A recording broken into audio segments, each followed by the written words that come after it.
But as far as living on the streets was concerned, I had adapted to it in such a way that I had grown to love it, while hoping one day to find a way to demonstrate that the streets don't have to be the hell we make them out to be.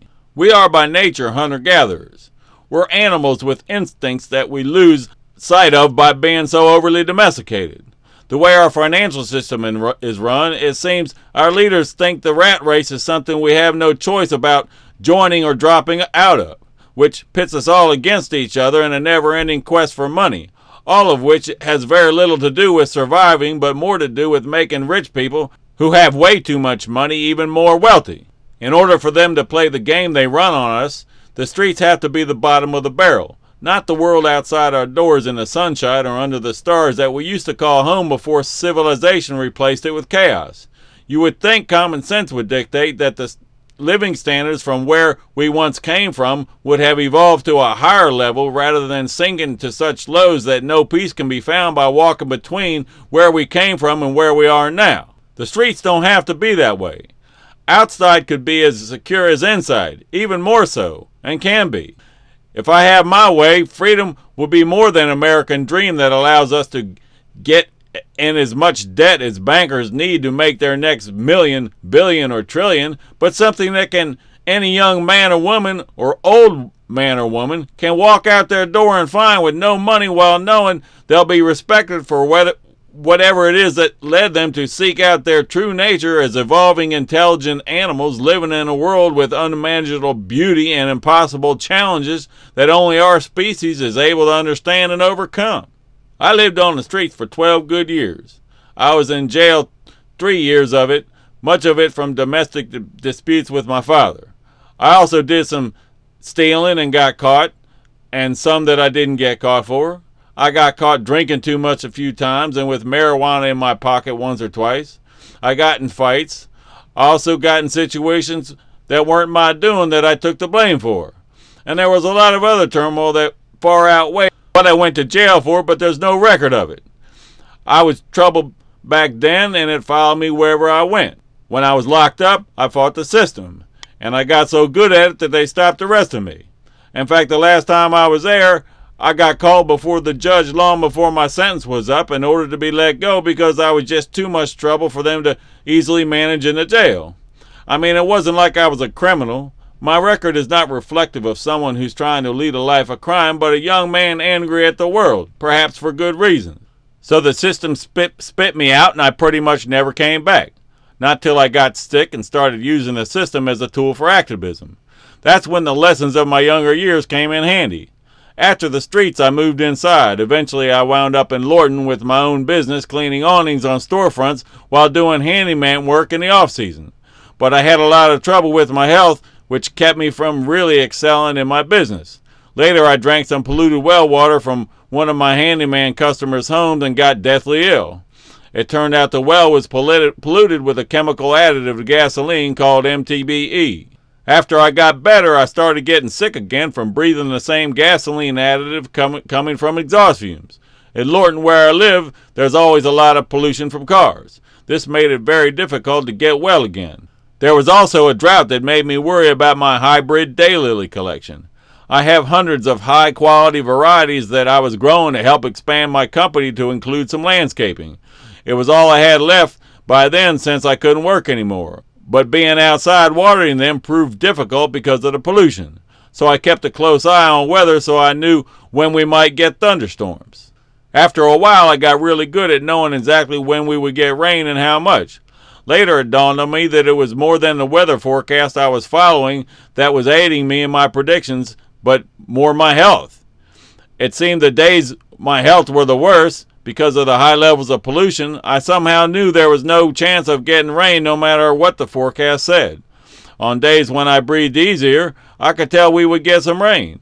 So I went looking for evidence that the kinds of pollutants coming from MTBE that made me sick affect weather patterns. To my great surprise, I find a highly respected NASA scientist who had written many papers on the topic. He didn't directly implicate the additive in causing problems, but had a very convincing science that showed the same kinds of chemical products of using it do indeed cause dramatic changes in climate. Once I'd studied the issue thoroughly to reach the conclusion that the national scale drought we were having was being caused primarily by this additive, I called the Washington Times. A few days after I called, President Clinton, Al Gore, along with the heads of the EPA and Agriculture Department, came out saying MTBE had to be removed from gasoline immediately. This was unprecedented at the time. Before that, the government's position on MTBE was to pretend it didn't exist. A few weeks later, my health problems went away and the drought started to end. But the public debate over MTBE was short-lived, while what was left of it disappeared into the back rooms on Capitol Hill, where most all of our important decisions are made, out of sight and out of mind.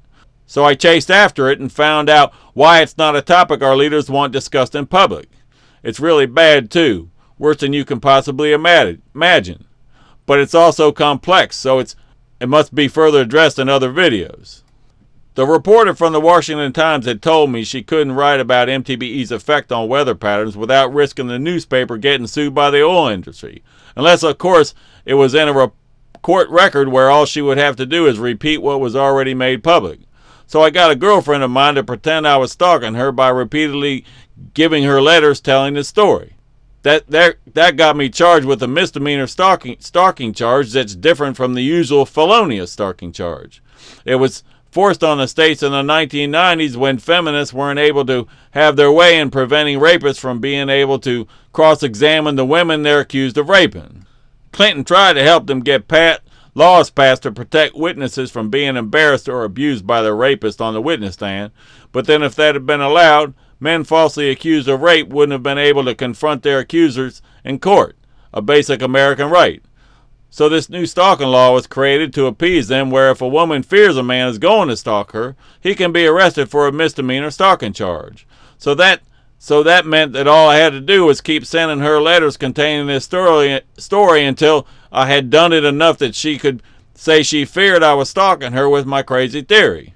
Sure enough, even though no crime had been committed, I was arrested for her claiming she feared I would commit one. Then, since there's no court record in the lower misdemeanor court, I had to be found guilty so I could appeal it to the higher court. By the time I had established a public record containing the MTBE drought story, it was a few days before the 2000 presidential election. That was an odd election year from the beginning. George Bush's father and Ken Lay of Enron had been the ones who had gotten the requirement passed through Congress that MTBE be added to gasoline in the first place. Now here his son was coming back, along with Ken Lay and Enron as his biggest supporters, right in the middle of this big cover-up about what MTBE was doing to the environment. And although Al Gore had called for it to be taken out of gasoline, the topic hadn't come up once since during the election process. What you have to understand is that although Al Gore is the most outspoken voice on global warming on the planet, there's more than one theory on what causes climate to change. The one he backs is carbon dioxide causing a global warming, which is opposite the theory that supports how MTBE causes weather patterns to change. The point is that the two candidates were so close to this one issue, yet it wasn't even discussed in the election cycle. From my perspective, if the truth about MTBE and weather patterns could be kept from the public, George Bush could have then used his close ties to the behind-the-scenes players most affected by the problems I was stirring up and would best be able to cover it up. If, however, the truth got out, Al Gore might have been better trusted by the public as he worked to try and contain the damage. So I found it ironic that when I finally had a court record that told my side of the story, after which I started immediately broadcasting it around the internet a few days before the election, the whole election process broke down for a few months until about the same time I realized that the news media was too well controlled by the people I was fighting against and weren't going to tell my story even if there was a public record to refer to about it. It was about that same time that George Bush was chosen as the new president. And I know how crazy that sounds, but if you'd have been there, you'd have been left with the same impression.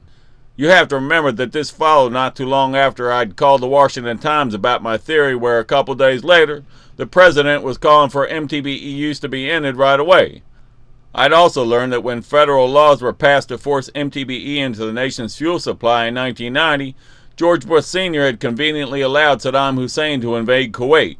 This ensured there was very little, in fact almost no coverage of Enron getting its toxic product added to our gasoline because the news media was solely focused on the Middle East and our preparations to invade it.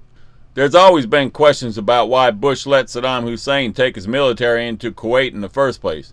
The picture I was getting a look at gave an obvious answer, so I had a pretty good idea of how sensitive the story was.